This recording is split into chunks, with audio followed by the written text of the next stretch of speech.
Welcome back to the Jenny V Show. I am so excited to be here at episode 11, and I will be coming into this wonderful conversation with my friend and fellow business powerhouse, Angela Henderson. Before I introduce her, I'd like you to have a look back at episode 10, and this is where I speak about vulnerability and how vulnerability is such a key component of leadership and running a business that is aligned with you and who you are and how you want to attract those people in your life as well.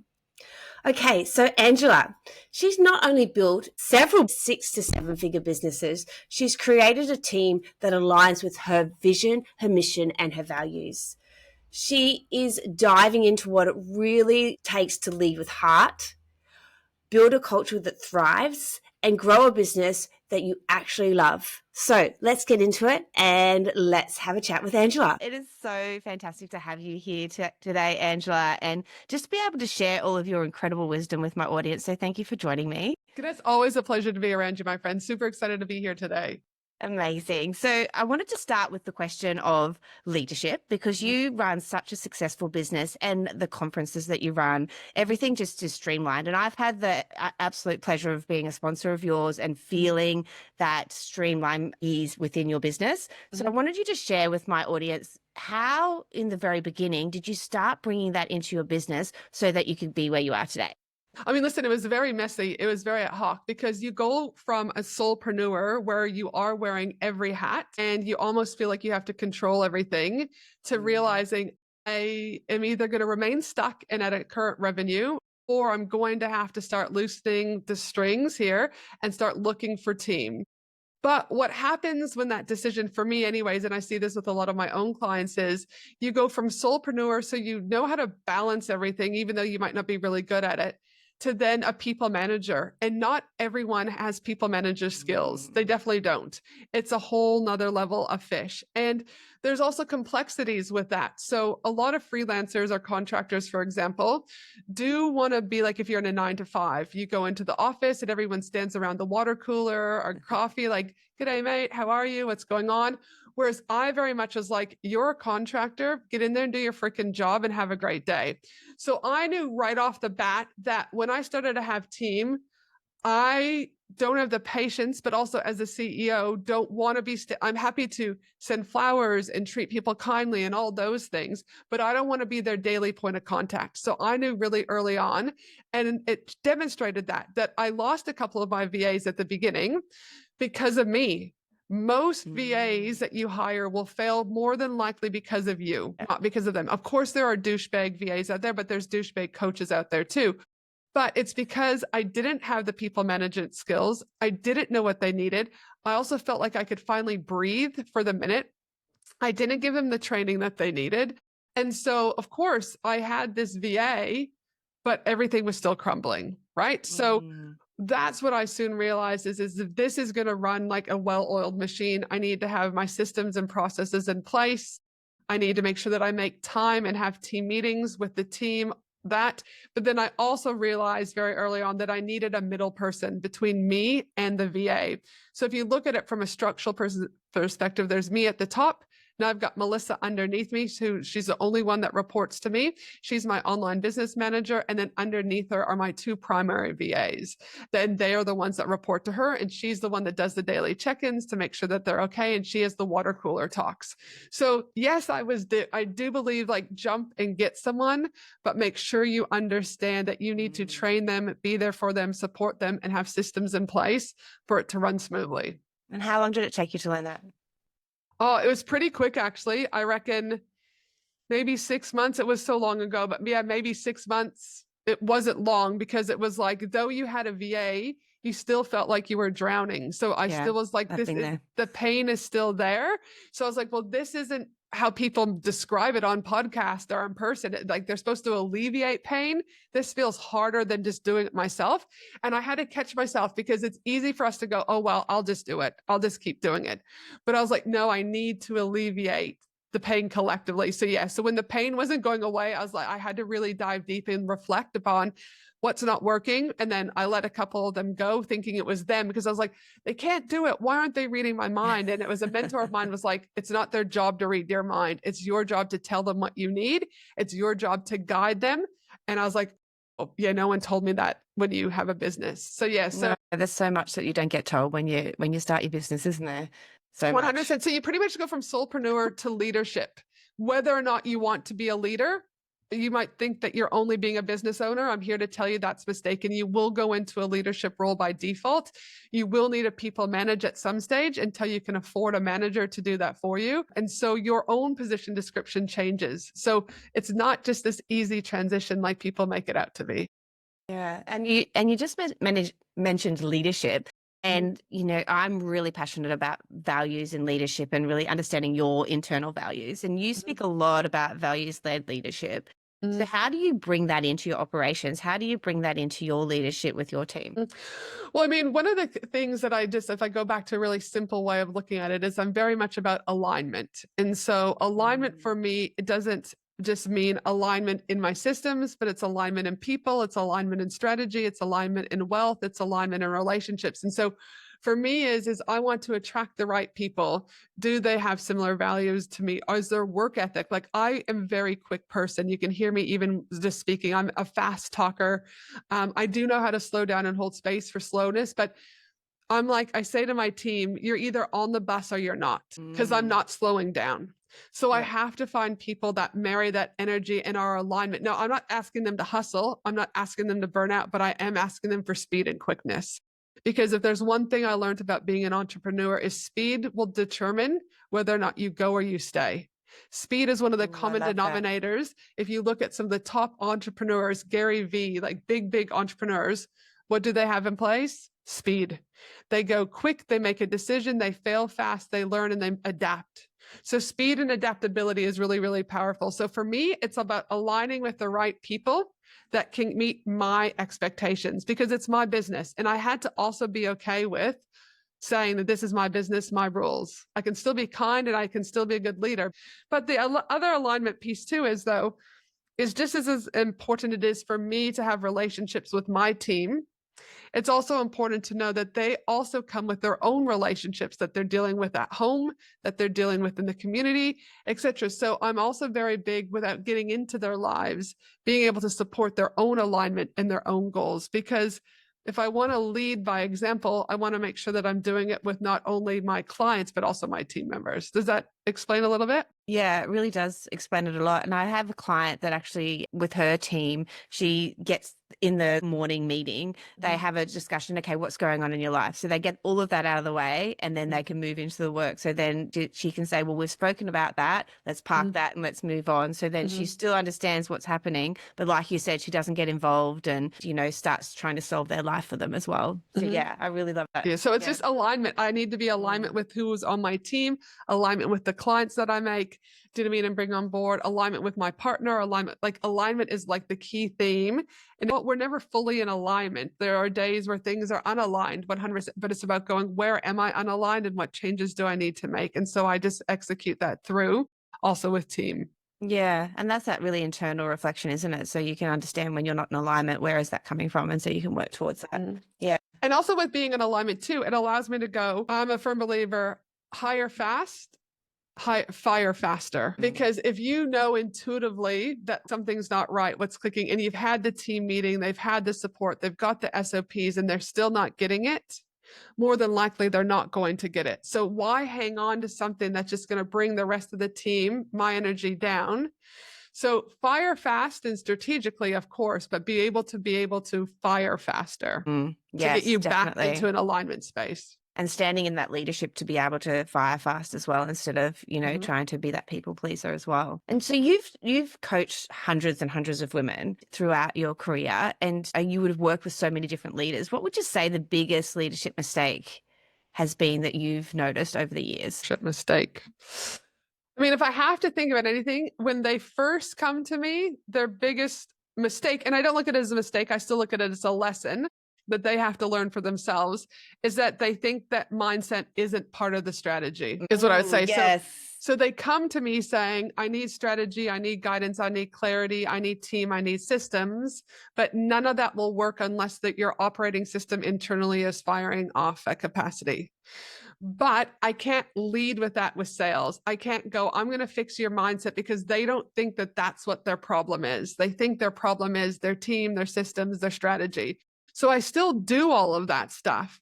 And then once they feel safe with me, I can then start breaking down what really is the reason why you're not doing this. Because it doesn't matter what strategy I give them. And it's like when people say, what planner do you recommend, Ange, to help me scale my business? A planner is not going to save you. So just like my strategy isn't going to save you, but what will help you is when we start to look and be able to reflect inward and understand, because your outside world is a direct reflection of your inside world. So to me, as a business consultant and coach, I feel it's negligent when coaches aren't looking at that internal stuff, because till you get to the root of what's going on internally, nothing out here will change. It may change for a little while, yes. They might have an increase of spike of this, but eventually their team will collapse again, their revenue will decrease again, and they'll be back on the hamster wheel saying about the same thing. And it's because whatever's rootly ingrained in them needs to be changed. Now, I'm not saying it's all trauma related. I'm not saying that, but it can be personality ingrained, for example, but it's normally things that we have picked up early on when our brain was developing. And behaviors, isn't it, that you don't understand that you're doing, that Exactly 90% right. of the unconscious mind just letting you go through life and you don't even notice what you're doing. Exactly right. And so that's where, like, I work, like there's a mindset coach on my team, for example. So though I do energy work and things like that, there's different modalities that I bring in based on the human. But my thing is like, whether or not it's me working with them or them going to a hypnotherapist or working with a healer or a therapist, there's going to come a time that you can't keep ignoring the things that have been suppressed. And a prime example is that I run silent retreats. And it's fascinating because when I say silence, there's no technology. So no computers, no phones, no reading, no painting. You are literally with your thoughts. So whatever you have genuinely suppressed for years and years will come to the surface within those 4 days, hands down. But the transformation that occurs is crazy. So often, again, it's not only about being alignment, but people think it's doing more, loud, loud, loud. In my opinion, it's actually doing less, leaning inward and going quiet. That will have the biggest transformations of people. I couldn't agree with you more. And I've actually been on that journey for probably 2 decades now. And when I first started, Ange, I didn't even want to address the feelings. I actually used to throw tantrums about, I don't want to feel my feelings. I'm going forward and I've got to do the things and keep doing and doing and doing. And it was not until I realized being and, being with my thoughts, being with my body and understanding what's happening, that things started changing. So you're preaching to the choir here. I couldn't agree with you more. And I love that you bring in the energy healing and the mindset, because as you know, that's very much what I do within my business. All those layers are so important. All those layers are so important. And our strategy is not sustainable if you don't have the strength from within. No, you will collapse. And that's where burnout leads. And then people wonder why they're in burnout. And so it's about making sure, just as much as you have the strategy, that your nervous system is regulated, that your energy is on par, that you're in alignment, because all of those things matter when you're looking at scaling a business. Yes. Thank you. Yes, that's so great. And so when you're building teams and running them as contractors and they're working autonomously, what is it that you build into those systems that you're speaking about to ensure that all of those tasks and they're feeling like they're getting around the water cooler and they're feeling like they're a part of the community as well, to keep that moving forward? What would be the first step that you do to ensure that that's happening for you in your business? So, I mean, any contractor that comes on board gets sent flowers right from the beginning. So it's like flowers are pretty much delivered within 24 hours of coming on board, because we want them to know that we see them and that we value them right from the beginning. And that comes from me. So I will type the card, the team will go and make sure that it's paid for, but I will type everything. So I'm actually doing that because I believe leadership comes from top down. Then my team leader, we make sure that she has daily contacts scheduled in to pretty much for at least minimally the first 2 weeks, maybe longer, depending if they need it. We then have a Monday meeting every week where all of us will get together for 30 minutes, including myself. So that is continuity, so that they can still see me on a regular basis and I can still see them. And then Melissa has a daily check-in once they've been trained over on Slack. So everyone has to communicate over on Slack. I don't. That's all team and Melissa. Then from there, we also are asking on a regular basis if there's anything else that they need to be trained on. Just always having those conversations and feedback loops, both for them but also for us. But the systems, making sure that all of our standard operating procedures are updated on a monthly and weekly basis, so that it's just like this ongoing rotation, so we just ask them to keep those updated on an ongoing basis. Communication is key. If you don't have good communication, then everything else will crumble. And if you're working, like my 2 VAs are from outsourcing crew, for example, and obviously they're from the Philippines. Melissa's from Australia, but I also have to be mindful of cultural differences. So Yes. December is a really big month for them, for example, in regards to just they love the holiday season over there and they will take time off. And I want to make sure they have time off so that they don't feel like they're just attached to a job. Also bonuses, I make sure that they get a bonus just like the Australians do, for example. They all get birthday bonuses also. So everyone is treated equal, regardless if they're in the Philippines or in Australia. Just remembering that people are human beings, and if I can't say I can do that every month, but if I can, and I have the money to do it, I will pay for additional bills that may come up. And from that, like they stay with me, like they're still with me years later. So there's loyalty there. So just at the end of the day, I think in a world of AI, still just treat people like people, treat clients like people, treat sponsors like people, treat your team like people. It goes a long way.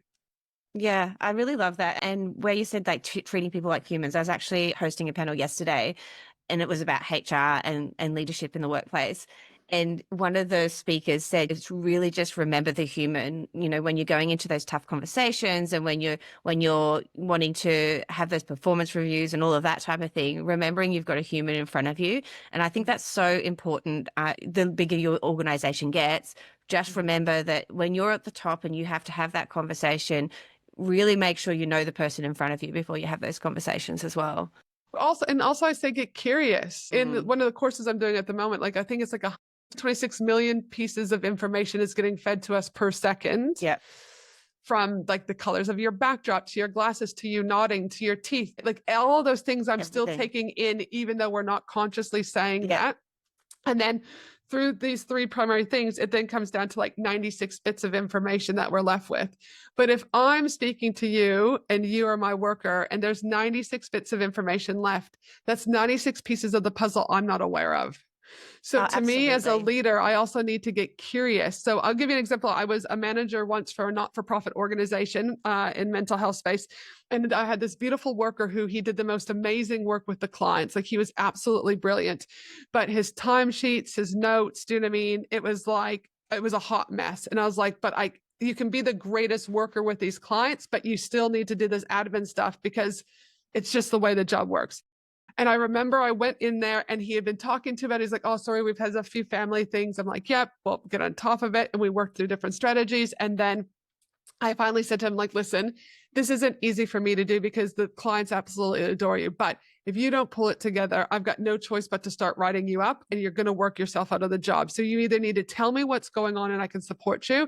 And then what ended up happening is when I got curious is he actually was an ex-military, has extreme PTSD. And then once I knew that, I understood that the rewiring of his brain doesn't work like, say, my other employees do. So then I was able to sit with him and come up with a plan that allowed it for his brain to work on it the simplest way for him, that allowed him to do his notes, to be able to make sure he was on time and did what he needed. But if I didn't get curious with him about that, then what would have happened is that he would have been without a job. And then I would never have had the chance to figure out, do you know what I mean, another way of working with him. Yeah, absolutely. When you get curious, you're changing that lens. You're not just looking at the lens through that 7 to 9 chunks that you keep. You're actually allowing that lens to open up a little bit and understand the person. Yeah.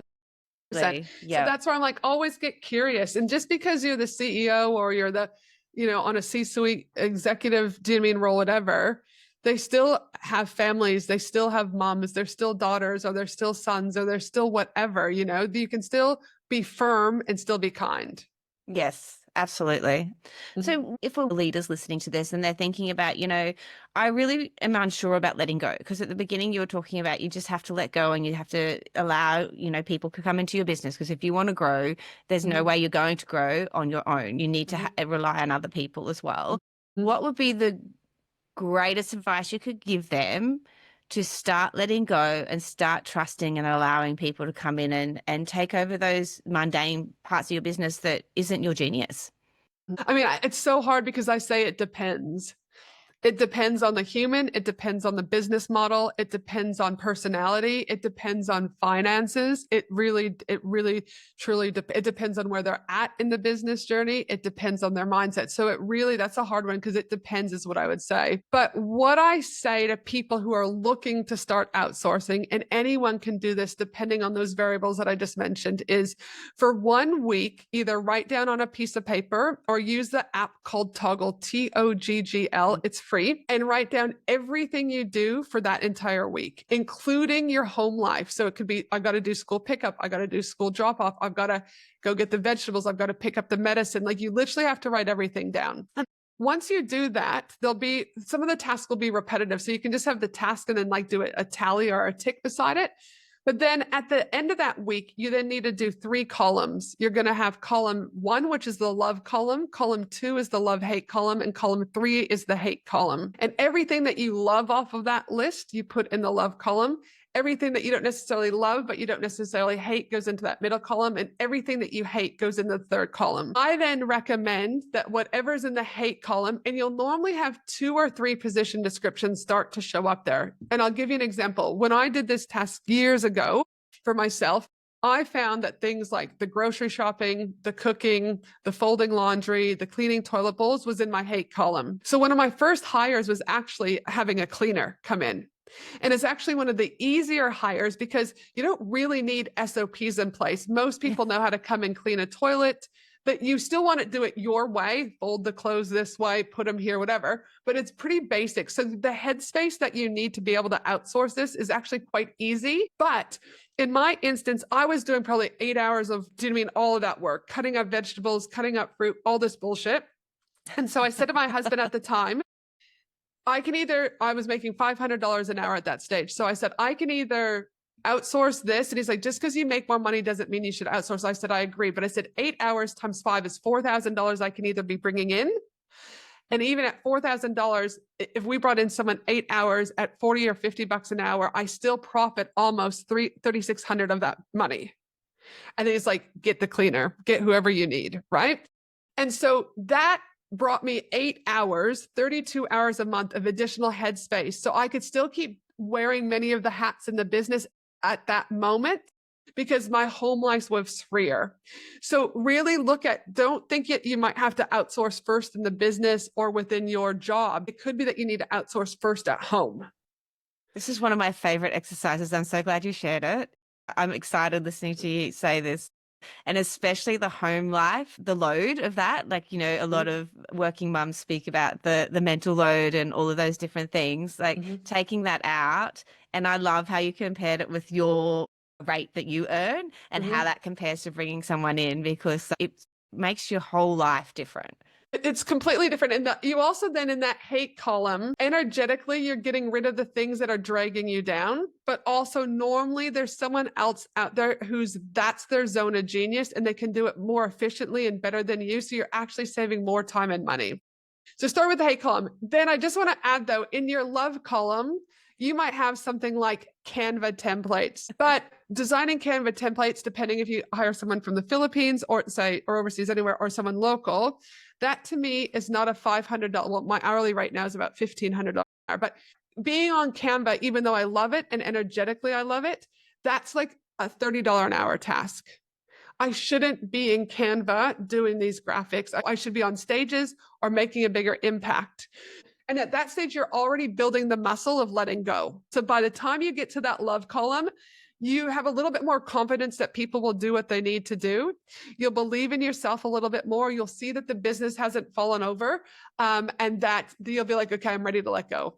So then start really looking at your $10, $15, $20 an hour tasks and start to get rid of those because they're actually draining you money, not making you money. Yes. Everybody listening to this, write down these notes. That's the best advice that Ange could give you. And especially how you said it depends, because that breaks it down to what would suit you best, because everybody's going to be different with that weekly task. So thank you so much for sharing that. Well, I will say one thing though, because I can already hear the listeners going, that's fine, Ange, you now make money and you can afford. Okay. So I just want to stop people there, because if that's your mentality, fucking quit your job now, quit your business now. because I've dropped hundreds of thousands of dollars over the 15 years of being in business on mentors. One of my mentors alone was $45,000. I had to put it on credit card. I was shitting myself, but one decision that he gave me, one piece of advice yielded me 90K. So what I'm saying is if you think growing your business without having to invest, you are sadly mistaken. You need to be able to invest money and trust. As long as you're still taking action and doing those things, I'm not saying go and hire and then fucking sit in the Bahamas. All right. You still need to be doing something, but you need to understand that you must invest. Yeah, amen. I couldn't have put that better, Ange, and also the aligned action that goes with it. You 100%. need to be doing the steps, and when you're investing in a coach or something like that, lean on them and find out if you're feeling stuck, what is the next step? How can I start making the ball rolling? And then be accountable and do it. That radical responsibility. And there's so many things that you could do. Like, I'm not saying go and open up a credit card and max your credit card out on Gucci bags or Mercedes if you're new in business. All right. But there comes a time when you are going to have to dip into your savings, get a loan, ask a family member, or put shit on credit card to scale your business. I've worked with thousands of women now over the years. And the reality of it is I don't know anyone that has scaled their business without investing. I don't either. So the sooner you can start to go, okay, the maid's coming. She's not only going to come for 1 day a week to start with. Perfect. That's $80. Great. It's still an investment. You're still having to stretch yourself with the money because your nervous system at the moment isn't regulated to be able to spend a lot. So just as important as everything else about being alignment, you have to train your nervous system to be able to increase your prices, ask for the sale, and also equally invest. So if you are stuck, whether or not that's in a day job or whether or not that's wherever, and you need to outsource, trust me, time is the only thing you cannot buy back in life. And so choose wisely what you're doing in that life, because I personally don't want to be cleaning toilets. I personally want to be playing games with my kids. So I remember an article, Denny, went viral on me back in 2021, right before I actually asked my husband at the time for a divorce. It's because I had a house manager, a cleaner, and a cook. And it, like, when I say it went viral, it was like hundreds of thousands of comments around the world. And people, I reckon 90% of the population begged me. Look at the white privileged woman. Do you know what I mean? What's her husband doing? Her kids are going to be deadbeats and worthless to society. Like, it was horrible. But then the 10% of people that got it, they're like, I didn't even think a house manager was an option. What do you mean I could spend more time with my children? One lady messaged me and said, because of this, my relationship with my husband, it saved our relationship because we had no time for ourselves. But having this person come in for 4 hours a week has allowed us to go for a walk, watch a movie, whatever it was. And the other thing is I don't drink, I don't do drugs, I don't spend money on makeup. I do get my hair done, I do get my nails done, but I have like 3 pairs of shoes in my wardrobe. I live a pretty simple life, but I chose at that stage to spend my money on the cook, the cleaner, and the house manager to buy back those moments with my kids that I'll never get back. And this is where it's being values driven as well, isn't it? Know what your values are, know what's important to you, and then work towards getting that in your life. Yeah. 100%. Because I went and looked at their profiles. They had the beer cans, they had the tattoos. And I'm like, and that's okay. But tattoos are not cheap. No. They're really not, but my thing is if you go and spend $100 a week on alcohol, cigarettes, tattoos, clothes, coffee, etc., you theoretically could stop doing that and you could have 2 to 3 hours of help within your home. But the choice is yours. I gave up other things to have that because it was important for me when I did have the time, not to be cutting up vegetables and cleaning toilet bowls. And that doesn't mean I can't. But I don't want to. And it takes us back to being curious, right? So don't judge the person out there being successful, because if you get curious around how they've been able to get there, they've gone without other things to be able to achieve it. Yeah. So remember, whatever you are choosing, do you know what I mean? That is your choice. And whatever you are choosing and whatever you are not choosing, you are not changing also. Do you know what I mean? So choose wisely. Yes, absolutely. And take responsibility of those choices as well. The way you're living your life, the way your life is right now, that is your choice. Sometimes you do need to make those hard choices to get to that next stage, but make that choice. Don't whinge about where you are. Yeah, 100%. Yep. So that's my advice. Whatever you're not changing, you're not choosing. So choose wisely.